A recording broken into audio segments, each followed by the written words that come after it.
that will establish a new statewide school voucher program in the state of Tennessee, offering just over $7,000 in state funding to 20,000 students to attend a private or who attend private or home school of their choosing in the 2024-2025 school year, and a plan to open universal eligibility beginning in 2025. It's called the Education Freedom Scholarship Act. It's got a lot of attention.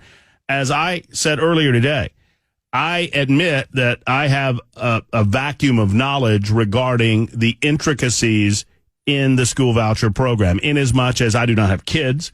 I don't have kids in the system. We talk about public education and its failures quite a bit, and I can speak broadly about ideas that I believe would solve some of those failures. Most include some level of competition within our public education system.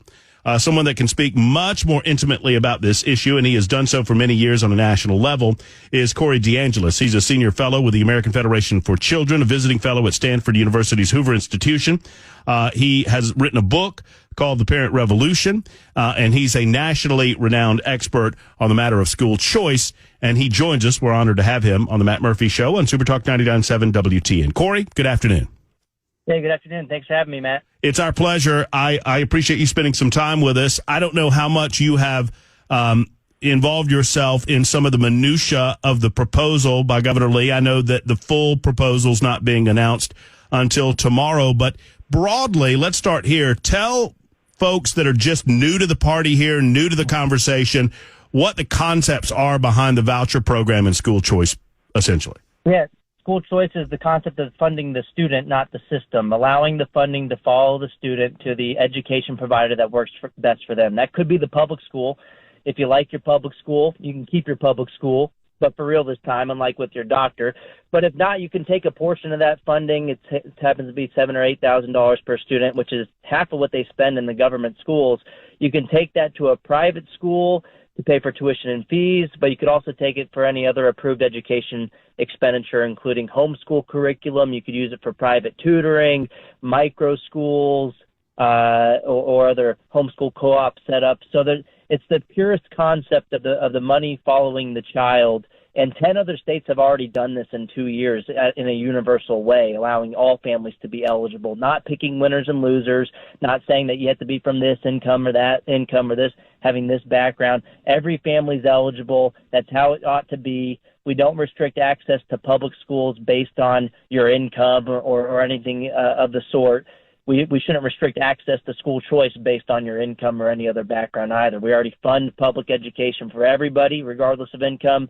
You are entitled to take that funding to wherever you want to go. So this has been a really happening in red states with GOP trifectas, and it's on the Republican Party platform. Tennessee should have no problem doing this. I'm glad to see Governor Bill Lee being an education freedom fighter and getting the job done. I think this will get across the finish line this coming year.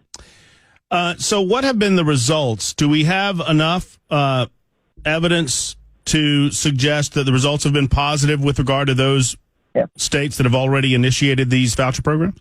Yeah, look, it's obvious parents care and know about their kids' educational needs better than anybody else, surely more than bureaucrats sitting in offices hundreds of miles away. They have the on-the-ground knowledge to get the decision right for their kid, and they have the best incentive. It's their kid. It's not the government's kid.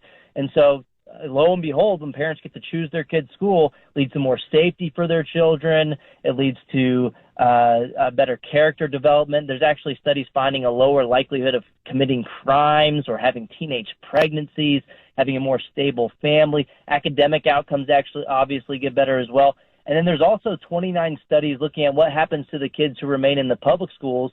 Well, 26 of those 29 studies find positive effects. School choice is a rising tide that lifts all boats because of competitive pressures. Just like in any other industry, if you know that your customers can vote with their feet somewhere else and take their money elsewhere, you're going to do a better job. We see that in K-12 education as well. This doesn't hurt the public schools in any way. It actually makes them better.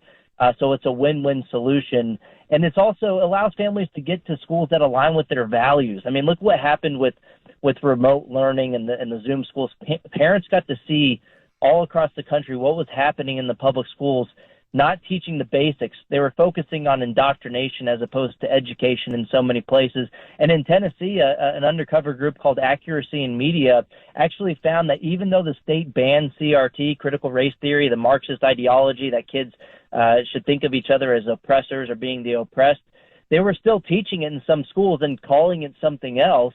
And this is straight out of a red state like Tennessee. It's not happening only in California and New York. It happens in Texas where I live. It happens in Tennessee. And parents want to take their kids to schools that align with their values. It's not a far-fetched idea. I mean, parents should be able to direct the upbringing of their own children, and they shouldn't be forced to send their kids to institutions that are indoctrinating their children with values that aren't aligned with their own, where they're learning to hate their country and their family's way of life.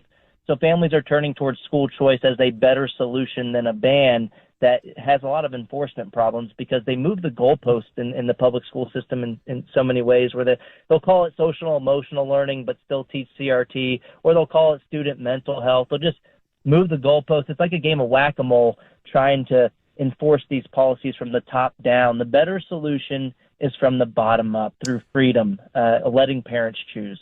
Corey DeAngelis is with us. He's author of a great book called The Parent Revolution, and I encourage you to read it, particularly for those of you who are parents of youngsters and are trying to determine which avenue you're going to go, especially if your kids are not yet of school age. So I've got so many questions coming in on our super text line for you, Corey, and I'll start here. How do you determine the amount per student, and how do you respond to the leftist argument that you're giving those with an ability to pay for private education or to have your kids homeschooled, you're kind of just giving them some freebies and taking money out of the system? How do you respond to that? Well, my first knee-jerk response is good. People shouldn't have to pay twice. If anything, more well-off families are paying more into the system than the average amount. They should at least get the average amount back and not have to pay twice. But it's even worse than that for the leftists trying to make this argument, because it's the half of the total amount funded in the public schools. So we don't restrict access to public schools based on income. We don't say, oh, you earn this much, you can't go to a public school. And guess what? They spend about twice as much in the public schools in Tennessee as the amount of the voucher, which I think will be proposed to be about $7,000 or $8,000 per student. You should be able to take that to wherever you want to go. So it actually saves taxpayer money on a per student basis. And the public schools get to keep thousands of dollars for students who are no longer educating, because they don't lose the local or federal funding. This is only the state portion of funding, because it's passed at the state level that follows the student. So the public schools, if anything, they're ending up more well off financially. They end up with a higher per student revenues and expenditures, because they get to keep any money at all for students who are no longer educating. They should be happy about that. I mean, just imagine if you stopped shopping at Walmart and you wanted to go to Trader Joe's or somewhere else, and Walmart got to keep half of your grocery funding each week. I mean, that'd be a good deal for Walmart. This is similarly a good deal for the public schools. They get to keep any of that money at all for students they're no longer there. And then at the end of the day, the public schools students benefit too, because of competition. Now, when you go to the school board meeting and you're concerned about the curriculum or the books in the library, instead of cutting off your mic or calling you a domestic terrorist, the schools will have an incentive to listen to you and change what they're doing, focus on the basics, educate kids, as opposed to trying to pour leftist ideologies down young children's throats. I mean, it's happening in blue states and red states alike. My concern, Corey, if it's not, the public schools shouldn't have anything to worry about. Right. If they're doing a good job, then you won't lose. Then nobody's moving. Right. All. No, I agree with you. My concern is kind of the reverse. My concern is by giving a voucher to individuals that choose to send their kids to private school or to homeschools, that we're allowing the government's camel nose under the tent in some fashion, and they will believe as government that they have some say in how private education is run or how homeschool education is run. I'm sure you've thought about this, Corey. What's your response to that? I would say that's making perfect the enemy of the good. We already have government can already regulate private and home education today, and they have historically. They outlawed private education and homeschooling in Oregon in 1922. That wasn't because of a school choice program. They don't have any school choice. It was because of authoritarians in office trying to control other people's children. The way that you fight against that is by building coalitions. politics is all about organized interest pushing for what they want. If you have school choice, you have more people fighting against those calls for regulation in the future. And if you have more people benefiting from the policy, it's more of a mainstream concept that society should be less likely to call to regulate. But I understand your point about accepting the funding. So that's why you got to read the bill. If you look at model legislation for the American Federation for Children and other organizations, I'm sure it'll be written this way in Tennessee as well, is that there's explicit anti-regulation language written into the bill that you don't become a government provider just because you take the money. You're still private. The government can't control your creed, curriculum, admissions policies, or otherwise of the school either. So be on the lookout for those things. Not all school choice bills are written equally, and you want that anti-regulation language written into it. But look, Randy Weingarten, the head of the AFT, the nation's second largest teachers union, who lobbied to keep the schools closed as long as possible, the school closure has actually made this same argument that, it's going to control the private schools. Do you think she's making that argument because she's an anti-government type? No, she's a big government socialist. She just wants to control the minds of other people's children and trap kids in her unionized government school. So if you're on Randy Weingarten's side and not my side, you're probably on the wrong side. But at the end of the day, we got to take the W, or we're going to be stuck with the L, which is the monopoly that currently exists. And if more kids are being indoctrinated in schools to like big government, well, in the future, they're going to turn out to vote for big government policies. And the better way to fight against that is by giving people a chance to take the money or not. No one has ever been forced to accept the funding. No schools have ever been forced to accept the funding. We've had private school choice programs for decades in the United States in over 30 states. If this fear-mongering were to have come true, it would have come true by now, and the burden of proof should be on the people making this claim.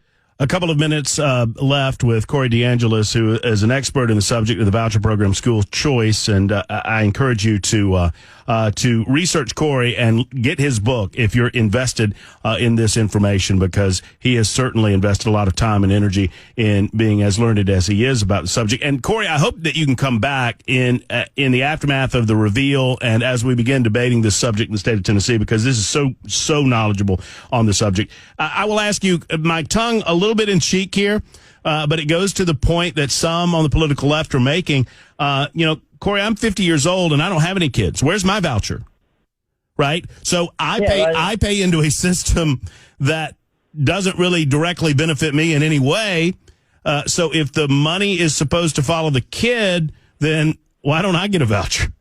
Well, that's an argument against taxation itself for public education. So that's a totally separate argument. If you want to argue it's taxing for public education, you're going to require a constitutional amendment. I would like to see a Democrat actually propose that bill. It's never going to happen. And what's funny is a lot of the Democrats, including Senator Heidi Campbell, who launched an attack on me on social media just yesterday, it's just so much hypocrisy in the debate. She went to private school herself.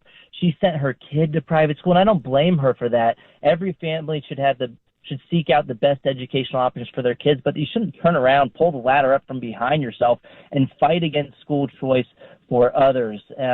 She actually had an elaborate conspiracy theory on Twitter, too, saying that it was a plot by Big Oil to dumb down the electorate. I saw some of this. How? I don't know. No, you're a tool. No, Corey, you're a tool of Big Oil somehow. I don't know. I'm not, though. I mean, it was a lie. It was just an unhinged conspiracy. But look, the bigger argument I think that will take hold before we go, Matt, in Tennessee, well, people say, well, we're rural. We don't have to pass this. Well, guess what? The 10 most rural states in the country have school choice. And the people making this claim will say, on the one hand, we only have public schools in my area, so we can't use this. But on the other hand, it's going to destroy our public schools. Well, wait, which one is it? If you don't have any exit options, it's not going to destroy your public schools at all. You should have nothing to worry about because no one's going to leave your school. It's just been a convenient excuse for people to try to side with the status quo, have their cake and eat it too. Well, Corey, one more quickie before we go, because I'm very interested in your answer on this. Where are you on making it a part of the process, ability to pay, and not making that the preeminent determining factor as to whether kids get the voucher or not, but in this system, creating some sort of dynamic by which you can weight an inability to pay ahead of some who have the ability?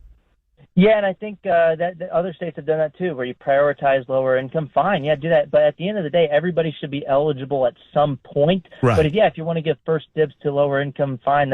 That's great if that makes it more politically palatable. But you also want to include everybody to benefit, again, because we're already paying for funding education for everybody.